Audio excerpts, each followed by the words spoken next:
It's Christmas time, my favorite time of the year. When I look back at my childhood, I remember getting Tiger handheld games like Double Dragon 2. Yeah, the game goes on, it gets a little tougher, a lot more enemies. Or I got the Turtles. Well, here's the Turtles, the first Tiger handheld one.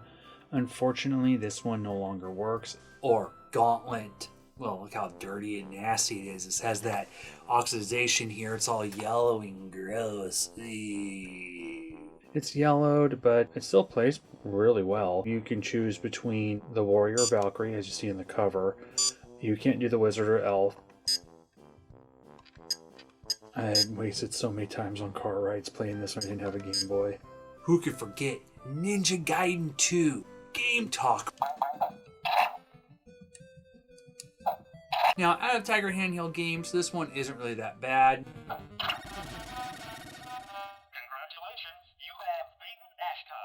It's about gifts, and I look back and remember all the fond gifts I got, especially when it comes to gaming. Last year I talked about my greatest gift of all time, which was the NES, a system that I still love today and I still use.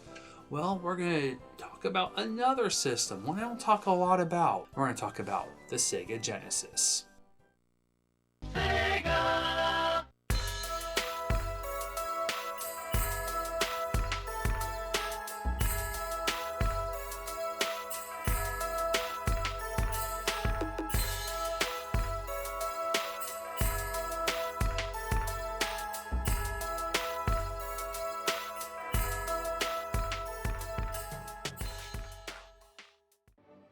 I think it was the year 1993. I had a choice between a Sega Genesis and Super Nintendo. Well, I went with the Sega Genesis because it's true what they said. On the playground, you always debate with your friends what was the better system.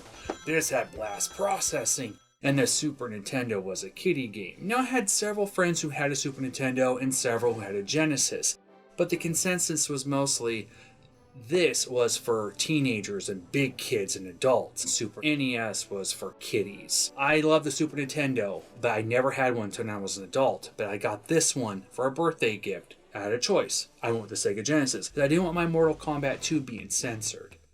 So what does the Sega Genesis have to do with me on Christmas? Well, I'll tell you. 1994 and 1995, I got a bunch of games for Christmas. I no longer was getting NES games. My brother got a couple, but I wasn't. I was getting Genesis games. And I want to talk about a couple that I got, my memories of them. One gift I got was Desert Strike: Return of the Gulf. Now, this is a game that takes place in the Gulf War, and you're a helicopter, you go around several missions. I played hours on this. I beat this a couple times. But if you rush through a mission, they shoot faster, they actually attack more. But I remember really liking this game, and I still have it to this day. I also got ToeJam and Earl. This was a fun game. I remember playing this all the time. I used to laugh because there's actually a lot of humor in this. I never owned the original. I played it at a friend's house. I really didn't care for the original, honestly, but I loved the sequel. And I played it all the time. I don't remember if I actually beat this game. Someday I'm going to have to go through and try to beat it. A great Sega Genesis game, one that I still love. I just got to play it all the way through sometime.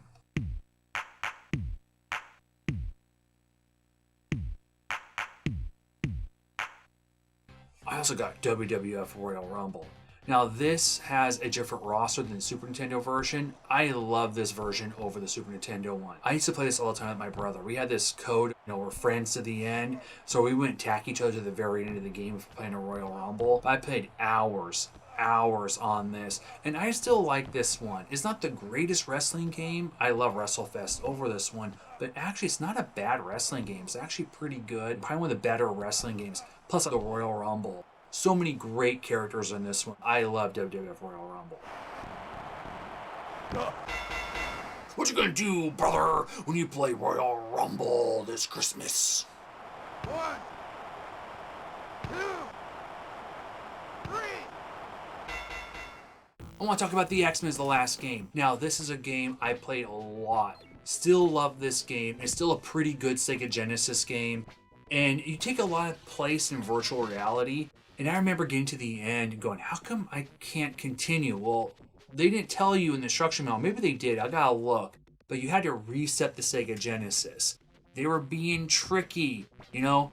It's Christmas and they're trying to trick you. Well, X-Men actually is a great game. I remember playing the sequel years later and getting confused about how come you start off randomly. But that was glitched for the longest time. I originally played it on an emulator, then played it on the actual machine. The original X-Men, in my opinion, is actually a great game. You could play 2-player. I played my brother here and there, or friends here and there, but mostly I played this solo. You know, Wolverine, you know, you got Gambit, Cyclops, just some great characters. It's actually a really fun game, and it has that classic Sega Genesis sound. So just a couple Sega Genesis games that I got between 94 and 95. Fond memories of playing them. The Sega Genesis for the longest time was my second favorite console, but I'm kind of leaning towards my second real favorite console probably is the Game Boy. We're talking about retro systems. You know, that Desert Strike game for the Sega Genesis, well, there's a Game Boy counterpart as well. Just think about that. A 16-bit game transferred over to an 8-bit game. Love Desert Strike, love the X-Men, love Panic of Funkotron, and Royal Rumble. That's just 4 games I got for Christmas that year. How could I forget? There's actually one more game. Maximum Carnage. This is a Spider-Man beat-em-up game, and I beat it at least once, and I need to try to beat it again. Now, a couple years ago, I tried to play through it, but I didn't have time. I was working on a couple other videos. So this was pure 90s Marvel before everything kind of changed in the 2000s. But Maximum Carnage, you know, you get to play Venom and Spider-Man, and you get a choice here and there throughout the game.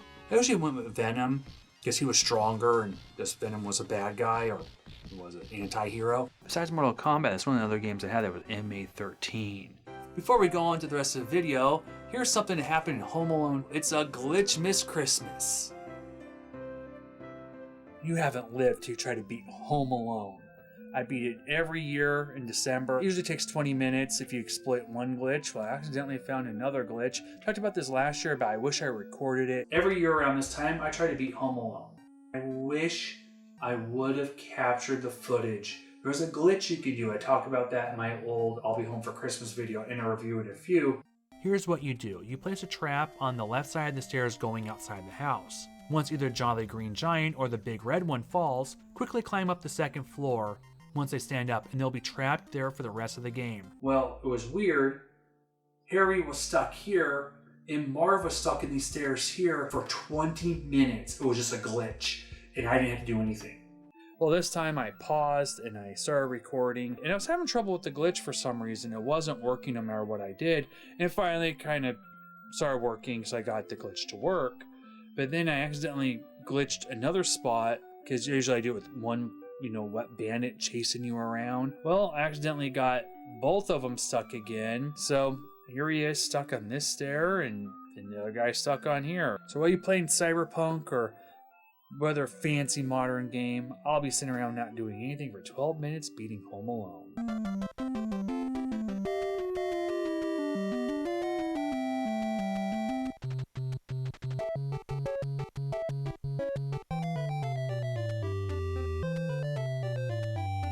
Well, guys, it's Retro Dad.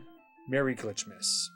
Merry Glitchmas to all. Sometimes it's fun just to look back and reminisce, and sometimes to fantasize what life would have been like if I got other things for Christmas. So let's imagine what games I could have got for the Sega Genesis for Christmas.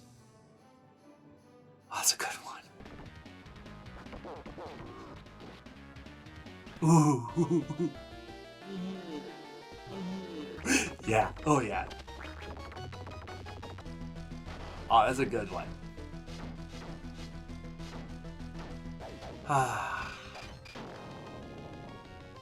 But I have them now, and that's all that matters. I remember I always wanted a Sega Nomad to bring Street Fighter 2 on the go, or Mortal Kombat on the go. And I remember when these were like $20, and they were all sold out Toys R Us when I arrived to go get one. And I couldn't get one for many, many years. This was a really expensive system for a long time. In fact, it's kind of shot up in price too in 2020. I remember going to a place called Game Trader in Beaverton, Oregon, and I looked for one. This was about like 2006, 2005, maybe 2007, and they didn't have one. They had Turbo Express at the time. I was like, I don't need a Turbo Graphics. Wish I did. It was only like $80 back then. Or maybe it was like 50. But I finally got a Sega Nomad, and I was really happy. I got with a bundle of games. And it came with 65 Sega Genesis games.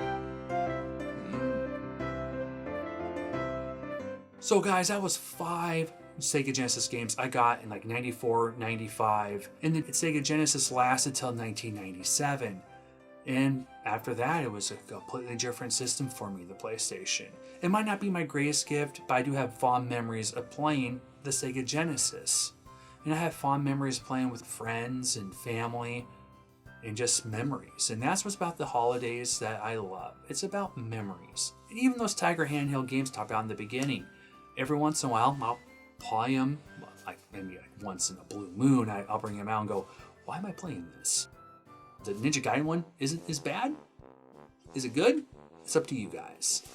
Well, what's your greatest gifts, or what was some gifts that you got one year that video game related? Comment below. Well guys, thank you so much for watching. Stay safe out there. Happy holidays. Merry Christmas. See you in 2021.